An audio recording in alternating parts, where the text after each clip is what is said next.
Many students are underconfident when it comes to IELTS reading true, false, not given questions. However, if you learn the tips and practice the strategy from this video, you will definitely be able to improve your overall IELTS reading band score. Hi everyone, this is Yesha with IELTSmaterial.com, and from today we are going to start the IELTS reading lessons. So be ready and learn the techniques to the core. Let's understand what is true, false, not given or yes, no, not given. Comparing statements to information in the passage and decide if they agree, disagree or the information is not given, and this is called as true, false, not given or yes, no, not given. Here, to understand better, the problem is not with true, yes, but rather the difference between false and not given. We will learn the tips later in this video. However, choose true or yes if the information is the same as in the text. Choose false or no if the answer contradicts what is said in the text. And choose not given if there is no information provided in the passage. Now here are 6 important tips to solve true, false, not given questions. Number 1. Take a moment to understand the question and read the statements. Think of synonyms and paraphrases for keywords in the statements. Skim through the text and use the keywords, synonyms and paraphrases of the statements to find the paragraph with the relevant information. Read that paragraph carefully and underline the part that you believe confirms your answer.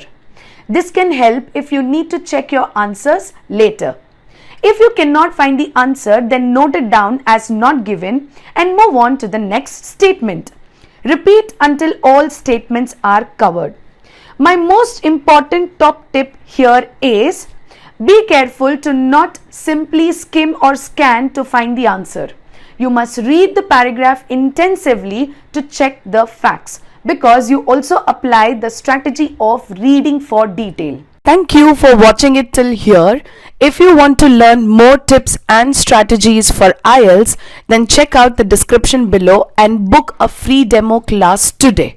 Now here is our passage which talks about the history of pencil, and we have questions 8 to 11. True means if the statement agrees with the information. False means if the statement contradicts the information, and not given means if there is no information on this. Make sure you write the complete answer and do not write only the letter, that is T or F or NG. You will definitely lose marks if you write the answers in this manner. We have 4 questions here, and from these 4 questions I'll make you understand what are controlling words and what are keywords. Question number 8 is, Italy is probably the first country of the whole world to make pencils. Probably the first are the controlling words, which clearly says that Italy is the first country. It actually controls the whole statement. Question number 9 says Germany used various kinds of wood to make pencils. It actually clarifies the statement saying that Germany used various kinds of wood, and these are the keywords.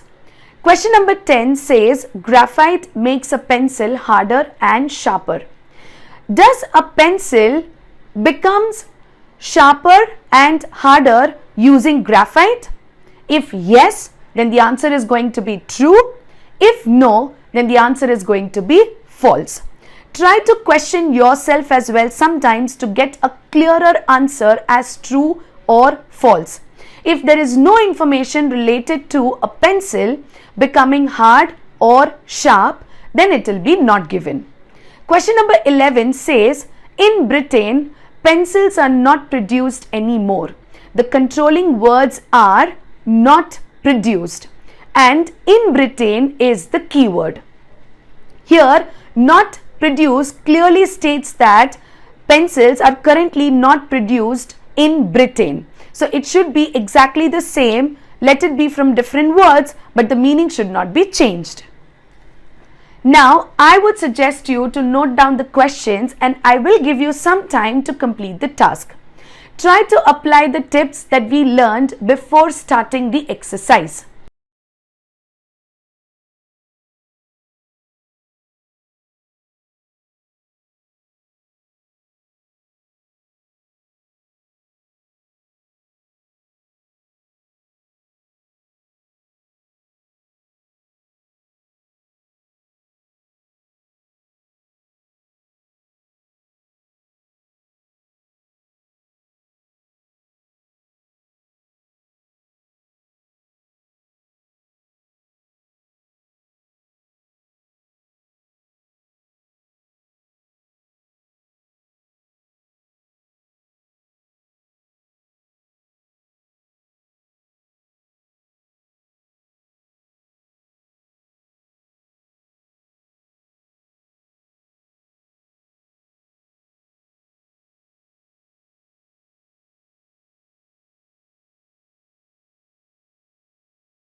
I hope you must have got all the answers of the 4 questions. Let's discuss the answers. Question number 8 is true. It is in the first paragraph, the third line, which says, in Italy, graphite sticks were initially wrapped in string or sheepskin for stability, becoming perhaps the very first pencil in the world. That means the first pencils were from Italy, probably being the first country of the whole world. And that is why the statement says true. This is explained in a different way, but the meaning is the same. Question number 9, which says Germany used various kinds of wood to make pencils. The answer is not given, which is again in the first paragraph, and you just have to go to the last 5th line, where it is said German people.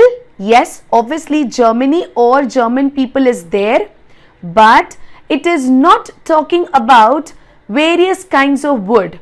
Means there is no reference related to used various kinds of wood, and that is why this particular question has the answer as not given. Question number 10 says graphite makes a pencil harder and sharper. False. Why it is false? Just go through the second paragraph, 5th line, which says very clearly, the more clay you put in, the higher hardness the core has. That means graphite does not make a pencil harder or sharper. Instead, clay makes pencils harder and not graphite. And that is why we would be taking the answer as false.